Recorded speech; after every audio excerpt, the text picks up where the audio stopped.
dan sarapan yang hebat. Poin-poinnya saya ya. Oke, ini kita mulai dengan bulan mata ya. Ya, ini bulan mata. Ini secara anatomi ya, anatomi ini ada dinding bulan mata, ini bulan matanya ya.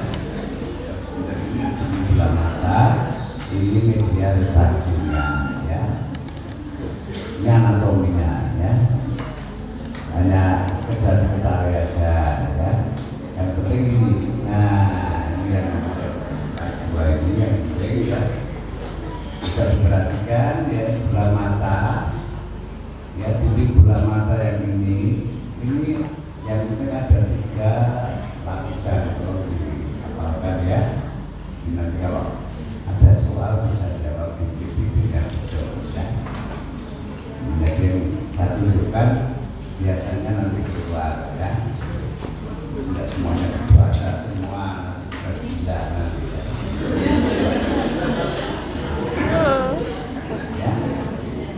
Bulan mata yang itu ada 3 tunika. Yang pertama tunika fibusa, ini terdiri dari sclera dan kornea ya. Kalau ada pertanyaan pada tunika fibusa ini ada apa saja ya, contohnya sclera dan kornea ya. Terus yang kedua tunika vaskulosa atau ya, ada ini koroid, korpus garis dan dan yang nervosa ini ada retina ya.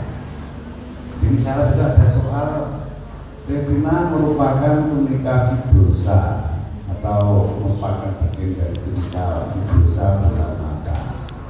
Salah ya, jangan dipilih kalau salah ya. Nanti jangan ulang ya. Saya itu sekali lulus gitu ya. Jadi dokter ya. Nah ini sclera tadi ya. Sclera itu 5/6 yang posterior dari bola mata ya.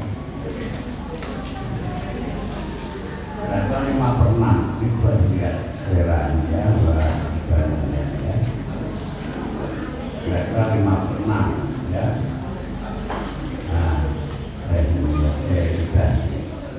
Nah, kalau ini dihafalkan ya, yang ini definisi dari sclera ya.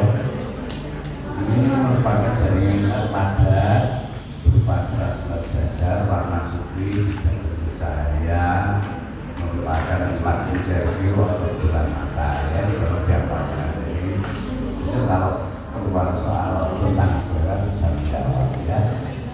Bagian belakangnya ada area fibusa, merupakan tempat masuknya nervus opticus ya. Misalnya ada pertanyaan, tempat masuknya nervus opticus pada mata itu adalah area fibusa ya. Terus lapisan luarnya dinamakan sclera, itu berhubungan dengan kapsula renal atau jaringan padat yang merupakan jaringan padat ya. Lapisan dalamnya dipisahkan dari koroid oleh lapisan subarachnoid ya. Dan yang penting lagi, sclera itu relatif avaskuler ya, ingat-ingat. Nanti kalau bisa ada soal, sclera itu bersifat vaskulernya banyak sekali ya. Kalau ada orang dapatkan ya. Nah ini gambaran histologis dari sclera ya. Nah, nanti bisa dibaca sendiri. Nah, ini sclera kayak begini. Ini kalau misalnya pada soal ada gambaran seperti ini, dengan koroid, selalusi, kalau kayak ditanyakan di sini, Tempretnya ngomong tambahnya biar nanti kalau ada pertanyaan bisa jawab. Karena kadang-kadang nanti kalau kehabisan soal saya akan keluarkan gambar seperti ini verifikasi ya, makanya diperhatikan gambarnya ya. Tapi yang gambar yang kita lihat sudah tidak. Karena gampang ingat, sclera atau mengalami ya.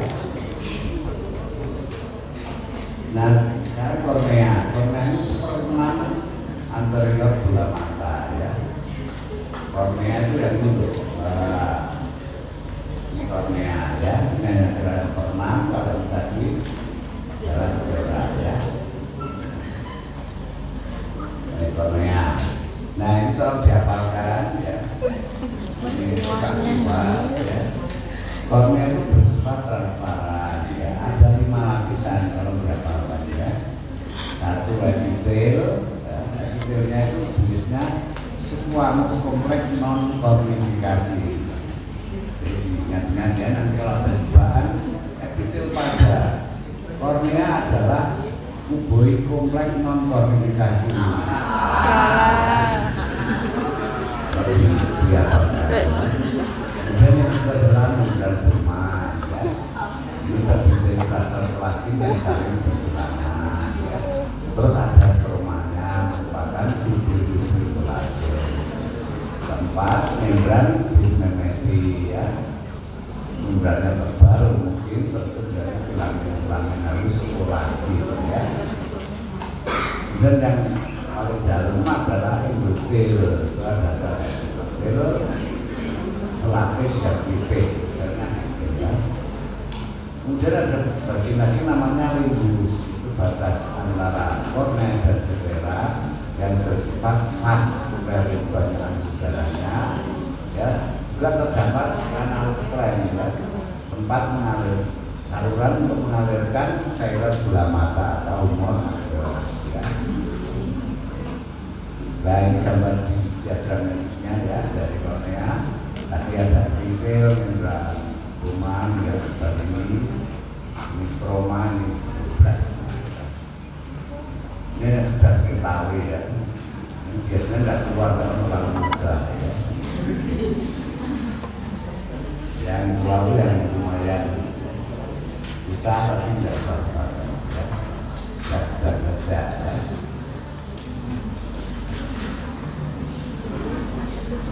Bagus ya.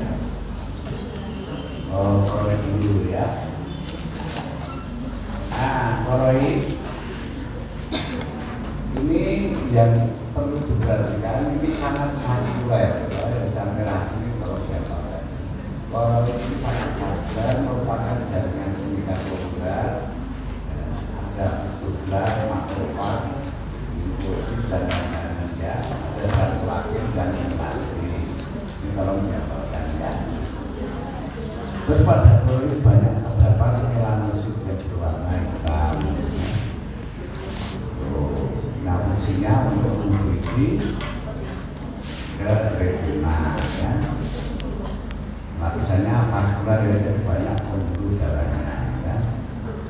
Terus ada membrana berat ya, merupakan membran tipis yang memisahkan vaskular dengan retina ya.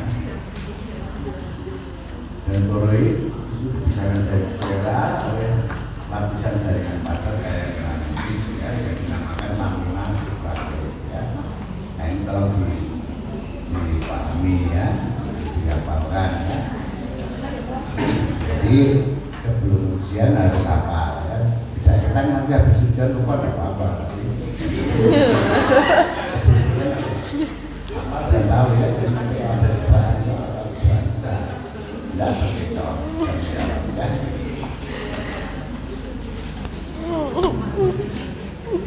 Terus ini corpus uriaris ya. Ini merupakan dilatasi dari depan kemudian banyak ya.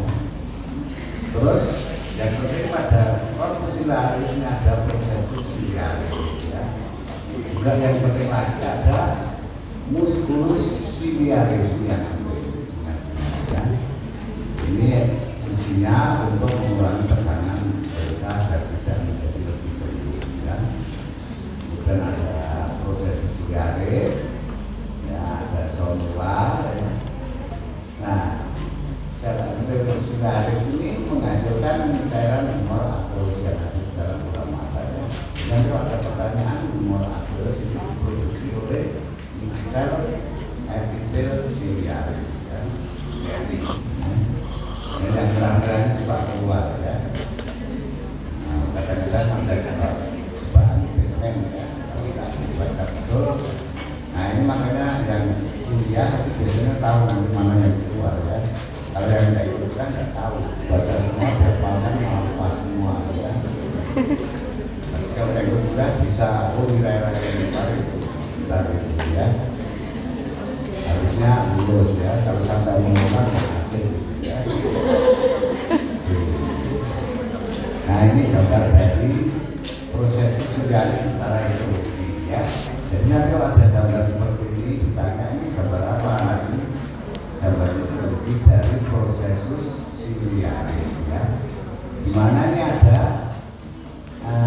sel-sel yang berpigmen. Ini yang semi berpigmen. Terus di sampingnya ini ada yang begini tidak berpigmen ya.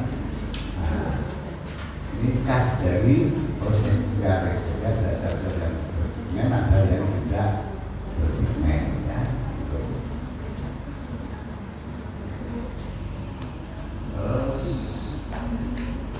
nah ini iris ya.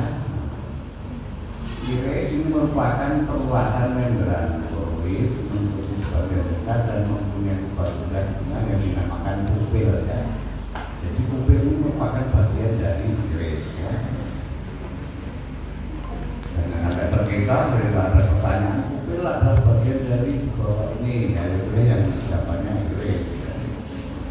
Jangan yang lainnya iris nanti keliru ya. Nah, yang penting lagi pada iris ada ini musculus dilator pupil dan konstriktor pupil. Jadi kan mengatur pupil itu melebar menyempit itu musculus dilator dan konstriktor ya, dilatator. Musculus dilatator dan konstriktor ini gambar strukturnya seperti ini. Ini yang dilatator yang melebarkan, ini yang konstriktor mengecilkan. Kalau kita lihat pupil kita waktu melihat pupil seseorang, kalau disorot dengan baterai itu kan mengecil gitu. Nanti saya silakan akan melebar lagi yang normal.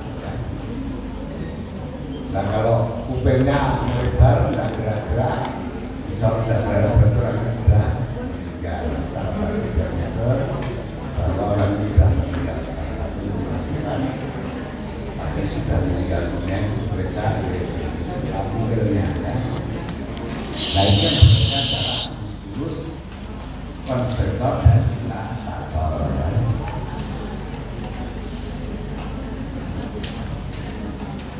Nah ini sampai ke retina ya, nervosa ini. Nah yang penting retina ini bagian belakangnya fotosensitif ya. Dan yang depan tidak fotosensitif ini dan ada interferensi ya, ada fovea sentalis, makula fovea ya, mana makula fovea ini merupakan daerah penglihatan dengan jelas. Jadi kalau ada sinar masuk ke makula fovea itu akan terlihat dengan jelas. Dan ada bintik buta pada retina ya. Bisa dibaca sendiri ya. Kemudian, nah ini yang perlu dihafalkan ya. Lapisan retina ada 10 ya. Yang paling dalam itu yang paling luar itu pigmen, yang paling dalam adalah membran pigmentan retina ya. Ini tolong dihafalkan ya. Jadi nanti kalau ada soal luar ini tidak bisa jawab. Jadi kalau malam itu daripada kemana-mana belajar histori ya, Jakarta. Jadi selalu CBT dan lulus ya. Pada malam itu begadang, paralel, Jogja ngawur.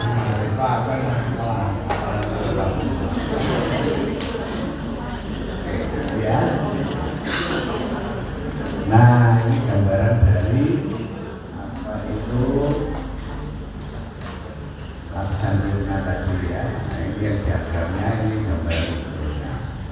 Nanti bisa dilihat sendiri ya. Pada retina gambaran seperti ini ya. Ini lapisan nuklear yang internal bagian dalam yang luar. Ini dananya sendiri bahasa Indonesia kerucut dan batang atau bonus dan batang ya. Nah ini yang penting lagi pada epitel pigment kalau diperhatikan di sini merupakan selapis sel poligonal tinggi. Terus banyak mengandung epitel melanin ya. Jadi nanti dihafalkan ya. Nanti gambarnya bisa dilihat di sini, tapi yang penting diperhatikan polanya ini ya. Epitel pigment. Ya. Nah untuk sel batang, lapisan batang berkerucut. Nah yang ini yang batang ini yang satu ini sel batang. Kalau yang satunya ini adalah sel kerucut ya. Atau bahasa lainnya ini konus, ini basilus. Basilus ini konus ya. Konus ini ciri khasnya dari karena bisa kalau batang lurus ya. Nah yang penting lagi untuk sel batang ini mengandung apa itu rodopsin sel batang. Ini rodopsin ya. Nah yang penting lagi ini perlu diingat ya kalau sudah betul-betul yang ini membahas sel batang merupakan reseptor cahaya dalam keadaan gelap atau tidak terangnya.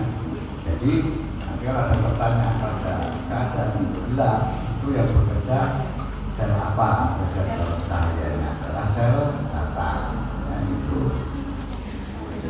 yang ini ya. Kemudian nah ini tapi sel batang itu ada rodopsinnya, tapi kalau sel kerucut ini tidak mempunyai rodopsin tapi iodopsin ya, jadi dimana iodopsin ini bekat terhadap warna merah atau cahaya yang membawa warna merah ya. Jadi ingat-ingat kalau sel kerucut itu memiliki iodopsin, batang itu rodopsin ya, balik-balik ya. Nanti kalau dibalik sudah bingung berarti tidak belajar dengan dulu ya. Jadi kalau sel kerucut ini mengandung iodopsin ya, kalau sel batang tadi adalah rodopsin ya. Nah ini sel kerucut segmen ruangan jadi seperti konus ini ya. Yang penting itu ingat-ingat ya, untuk sel kerucut itu jangan lupa mengandung iodopsin, tapi kalau sel batang itu adalah rodopsin ya. Kemudian membran militan yang eksternal ini yang satu ini ya. Saya kira penting ya, ini sudah diketahui aja, mungkin soalnya nggak keluar ya. Sudah kita baca ini yang ini juga sama yang fleksibel eksternal ini yang sudah diketahui sudah ada tanda panah ya. Enggak penting kalau share ya itu yang sudah kita baca. Yang internal juga demikian ya, sudah diketahui. Nah bisa dilihat bagaimana. Tapi yang saya singgung-singgung kalau dihafalkan ya.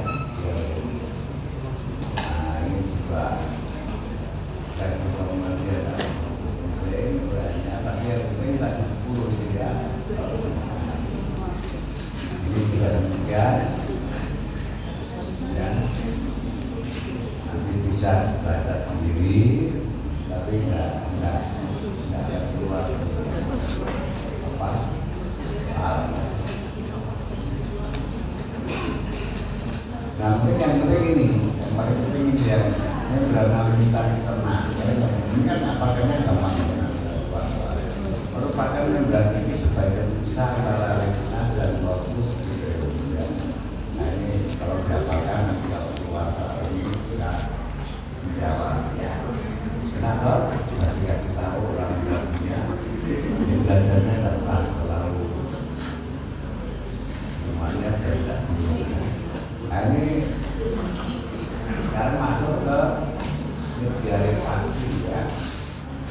ini ada 3 komponen kornea, lensa kristalina, dan kortesis. Nah ini yang lensa kristalina, ya. Ini kalau diperhatikan gambaran histologinya seperti ini ya, ini ada serabut lensanya, ini sel epitelnya, ini kastelnya. Ya. Bentuknya dikonvek ya, ingat-ingat. Lensa kristalina itu bentuknya dikonvek. Terus ada 3 komponen lensa, yang kapsul, epitel, dan substansia lens atau serabut-serabut lensa itu ya. Setelah histologi yang penting itu. Nah ini kapsul lens tadi fungsinya melapisi lensa ya, merupakan membran yang mengandung kayak glukosida dan prolakin ya. Kalau dikatakan ya, sebagai organ yang mengandung sebagai pengandung lensa fungsi dari kapsul lens ya. Ini kalau dikatakan ya, anda boleh dikatakan. Nah, kemudian jenis epitel pada lensa itu adalah selapis sel tubuh itu ya, ingat-ingat. Itu ada disebabkan dengan sel kolumer ya, jangan pilih ya, tidak harus semua lagi ya, karena satu soal kan lumayan. Kalau tiap soal benar semua kan nanti kan bisa lulus ya. Kalau tiap soal salah ya. Nah, semangat sudah bisa pulang masih pengen juga ya. Makanya diperhatikan santai tapi pasti gitu ya.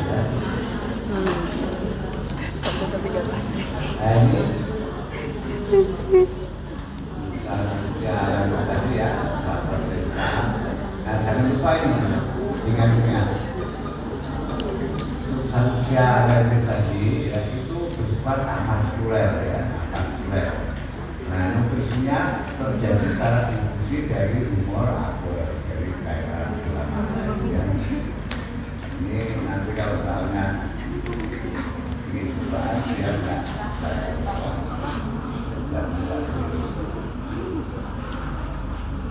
ini kan enggak banyak dapatkan baca.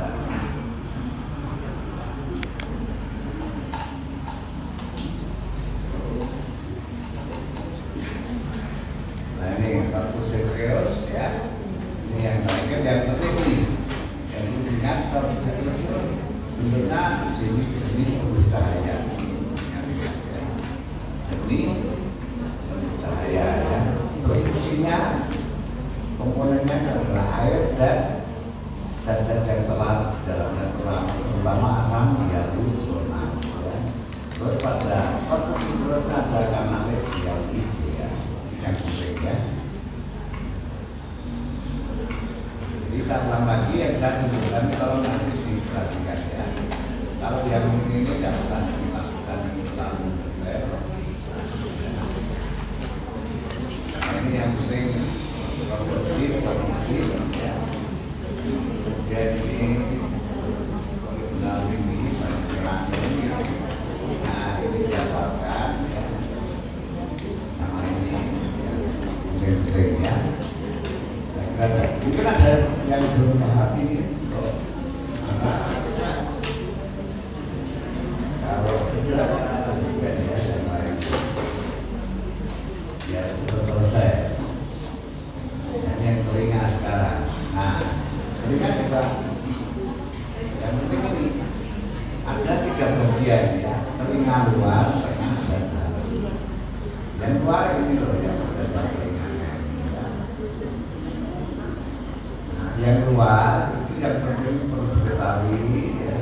Ini auricula ini semua sampai ke ini meatus, acus dan externus. Batasnya ini membrana timpani ya. Jadi kalau telinga luar dari membrana timpani keluar ya. Kalau yang tengah ini dari membrana timpani ya, yang sampai yang berisi tulang-tulang pendengaran narius, opus dan stapes ya. Ini tulang-tulang pendengaran. Nah yang telinga dalam ini yang isinya ubibulus dan vesibulus ya. dipicot ya, untuk itu ya. Jadi pada telinga tengah yang penting adalah ada tulang-tulang pendengaran dan juga ada ini muara dari usus tuba au gitu Pak.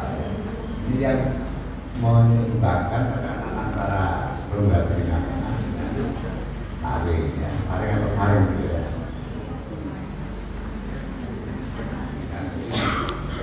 Taring ya, taring. Makanya kalau radang tenggorokan bisa merembet ke telinga, itu gara-gara lewat tuba au di sini sampai ke telinga tengah. Jadi radang telinga ya.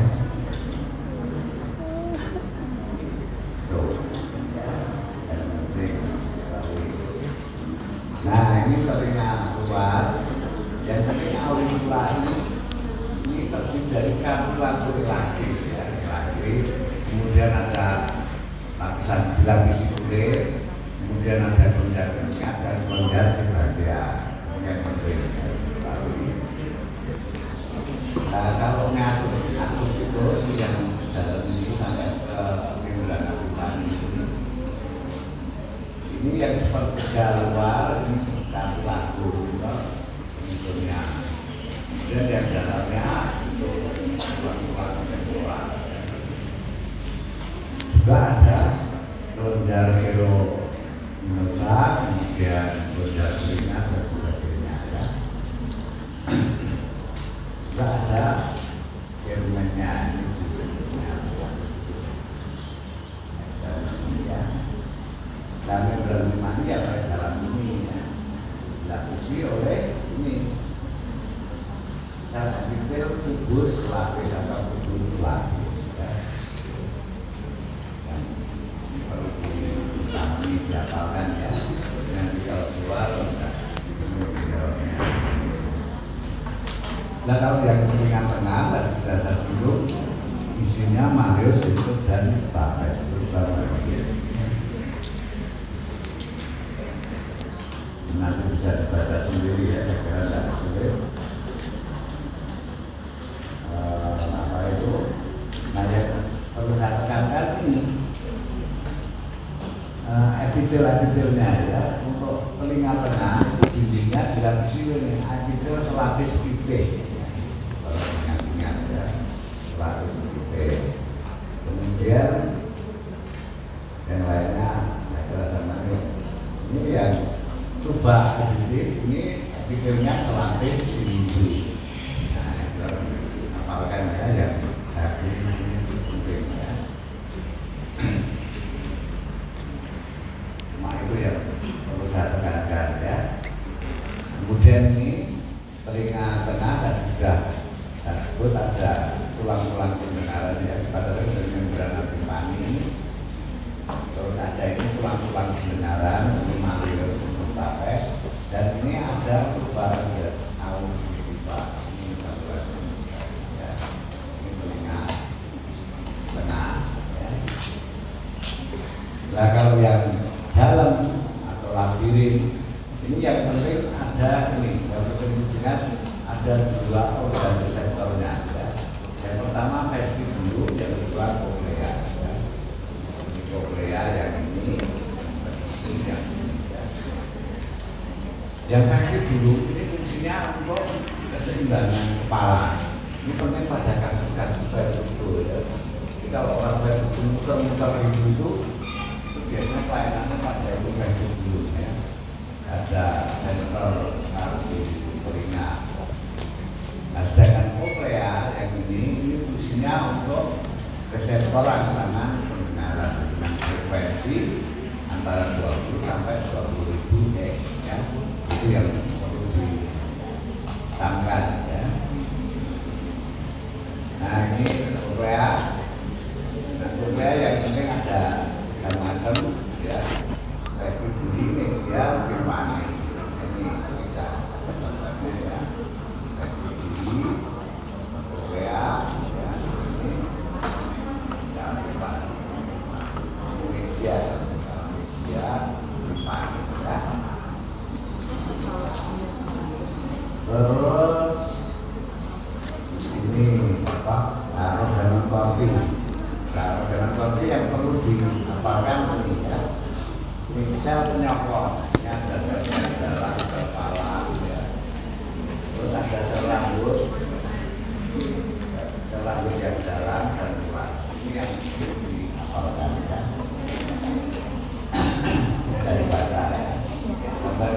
ada nanti bisa dicari. Ingat-ingat, barangkali nanti keluar bisa menjawab. Ya. Nah ini gambar dari bahan-bahan penting. Dan ketahui aja. Nah ini caranya langsung ya bisa ketahui aja ya.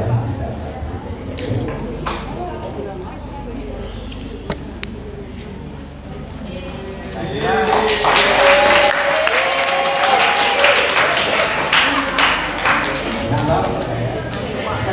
Yang saya tekankan kalau di apa yang kalau kita tidak tahu mana dibaca nanti bisa dia sendiri nggak banyak salah. Jadi saya bilang kalau termati nanti kalau cuma sesuatu kurang ya nanti bahannya nggak terlalu banyak ya. Ada yang mau ditanyakan? Kalau nggak ada saya kira cukup lihat sampai kemudian ya bisa waktunya